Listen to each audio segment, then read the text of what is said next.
The crowd fell silent, the cameras stopped rolling, and in that single, breathless moment, Mel Gibson, the Hollywood icon known for his passion, intensity, and unshakable faith, collapsed on stage before thousands of stunned onlookers. What happened next would shake not only the audience but millions who would soon watch the viral footage across the world. It began as an evening of inspiration. Gibson was speaking at a faith-based charity event in Dallas, joined by political figure John Kennedy, known for his fiery honesty and unapologetic conviction. The night was meant to celebrate resilience, redemption, and the courage to stand for one's beliefs. But no one could have imagined the spiritual storm that would soon unfold. As the lights dimmed and the crowd quieted, Kennedy took the microphone. His tone was solemn, his gaze piercing. He began to speak about the state of the world, the loss of truth, the fading of faith, the silence of good people. "I had a dream,"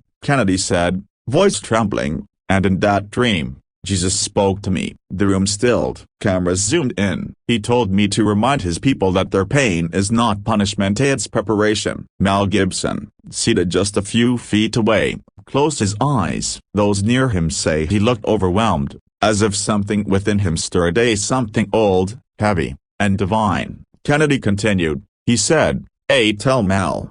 His mission isn't finished yet." A soft gasp rippled through the audience. Gibson slowly stood up, visibly shaken. The man who once brought the story of Christ's suffering to the big screen now looked as if he himself bore the weight of the world. He tried to speak, but his voice caught in his throat. Then, suddenly, his knees buckled, and he collapsed. For several long seconds, there was chaos. Security rushed to the stage. Kennedy stepped back, praying under his breath, "Lord, be with him," someone whispered from the front row. The room, once filled with the noise of applause and excitement, now echoed only with fear and prayer. Paramedics rushed in, checking Gibson's pulse. He was conscious, but pale, eyes open yet distant, as if seeing something others couldn't. "He's breathing," a medic announced, to the crowd's relief. But when Gibson finally spoke, his words were faint, almost otherworldly. He said, "He's not done with us yet." Later that night,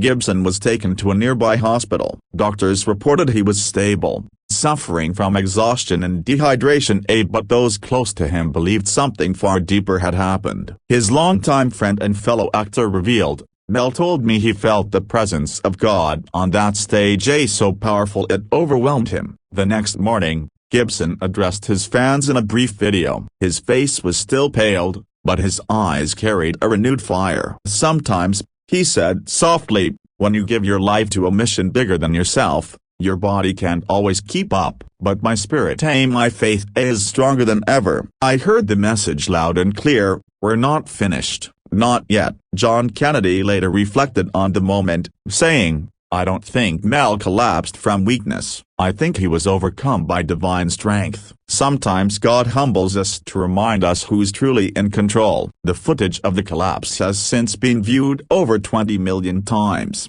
sparking global conversations about faith, destiny, and divine encounters. Some dismissed it as coincidence, others called it miraculous. But for many, it was a wake-up call, a reminder that even the strongest among us can fall, and even in falling, find purpose renewed. In the weeks that followed, Gibson reportedly began work on a new faith-based film project, one that, according to insiders, will shake the foundations of Hollywood. He's also been spotted visiting churches quietly, speaking to small groups about the importance of endurance and forgiveness. "I believe," he told one crowd, "that when the world seems darkest, that's when heaven speaks loudest." What happened that night wasn't a breakdown, it was a breakthrough. And perhaps that's the message that will linger long after the lights fade and the headlines move on. No matter who you are, no matter what stage you stand on, you're never too lost, too broken, or too far gone for a second chance at your mission.